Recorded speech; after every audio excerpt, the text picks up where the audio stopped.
Kasus pinjam dan meminjam uang yang nilainya sangat fantastis, rupanya berbuntut panjang. Yang mana seorang mantan DPRD di Buleleng, yang saat ini terjun sebagai pengusaha real estate di Buleleng, berinisial LK, umur 58 tahun, digugat oleh seorang pengusaha asal Surabaya bernama Danang Aji Wijaya, warga Kelurahan Kuningan, Kecamatan Kanigoro Blitar, Jawa Timur. Mediasi kali ini merupakan mediasi lanjutan dari gelar mediasi kedua yang sudah pernah dilakukan di Kejaksaan Negeri Singaraja, Bali, pada hari Senin 7 November 2022 lalu.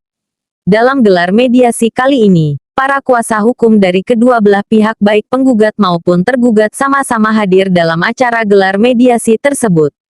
Dan untuk mengetahui lebih jelasnya, mari kita simak penyampaian dari masing-masing kuasa hukum dari kedua belah pihak berikut ini.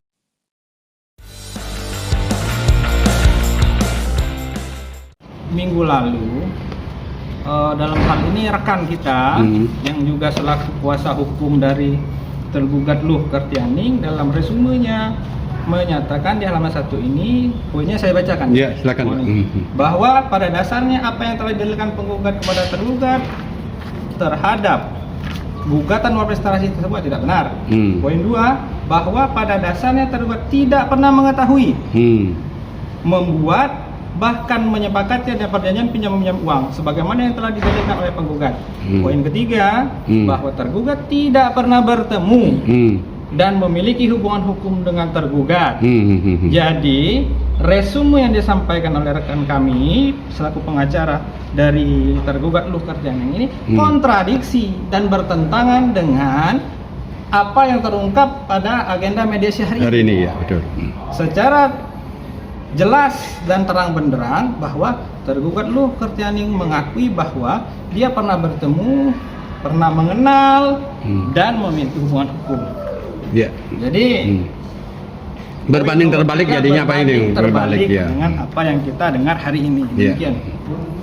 Harapan kami sebetulnya pada hari ini terjadi titik temu lah ya, atau kesepakatan kedua pihak bagaimana solusinya dan pertanggungjawaban terhadap kerugian dari klien kami sebesar 5 miliar itu. Apakah tetap akan dikembalikan dengan dicicil atau seperti apa? Ternyata dari pihak tergugat dalam hal ini Ibu Luh Kartianing menyatakan bahwa duit itu tidak dia terima, sudah dia berikan kepada namanya Pak Ir. Nah, jadi kan di sini tidak ketemu. Karena di dalam perjanjian tidak ada ya. Dalam perjanjian itu Pak ini sebagai saksi pun bukan. Begitu Pak. Dan pada dan ini rekan saya Dodi Novizar SHMH, saya tapi tadi ada kesalahan nama. Pada intinya hari ini agenda mediasi ini tidak ada titik temu. Yang artinya prinsipal kami sudah hadir, dari pihak tergugat juga sudah hadir, namun tidak ada kesepakatan yang sudah disampaikan. Artinya kami pun dari pihak penggugat menolak seluruh dalil-dalil atau yang disampaikan pada agenda mediasi tadi. Yang artinya untuk selanjutnya akan disampaikan pada agenda sidang berikutnya, yaitu pada tanggal 5 Desember 2022. Dan kita juga berharap untuk dilanjutkan pada sidang pokok perkara, yaitu nantinya kita akan lihat pembuktian lebih jauh pada majelis hakim yang memeriksa dan mengadili perkara ini.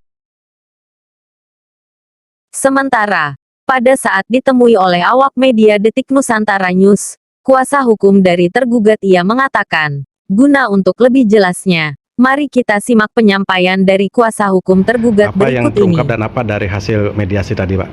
Ya, baik, kami dari Dharma Sawitra Law Office baru saja telah menyelesaikan agenda sidang mediasi yang kedua, yang dimana kami berharap ada titik temu.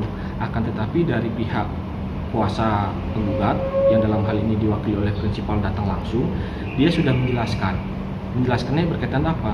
Menjelaskan bahwasanya dia memang pernah melakukan pentransferan kepada klien kami, akan tetapi pentransferan itu bisa dilaksanakan oleh prinsipal pihak penggugat atas dasar adanya 7 sertifikat. Nah, kemudian dengan adanya 7 sertifikat itu, pihak prinsipal dari penggugat telah membuat kesepakatan sehingga dia melakukanlah pentransferan pada klien kami. Nah, kemudian klien kami di sana menceritakan bahwasanya ada pihak ketiga yang dituding bernama IR, yang dimana klien kami mengenal IR, kemudian IR itu menyanggupi untuk mencarikan investor, kemudian IR itu kenal dengan salah satu nama yang namanya Agus, yang dimana Agus ini merupakan kepercayaan daripada pihak prinsipal penggugat, dan dia mengakui hal itu. Akan tetapi pihak prinsipal kami ketika mendapatkan pentransferan dana daripada pihak penggugat, langsung dilakukan pentransferan kepada pihak ketiga, yaitu Pak Ir itu. Nah, akan tetapi dalam hal ini, kenapa pihak prinsipal kami yang dituntut untuk melakukan perbuatan wan prestasi atau tidak menjalankan kewajiban? Padahal prinsipal kami di sini juga merasa ketipu oleh pihak Ir itu, menjadi korban juga.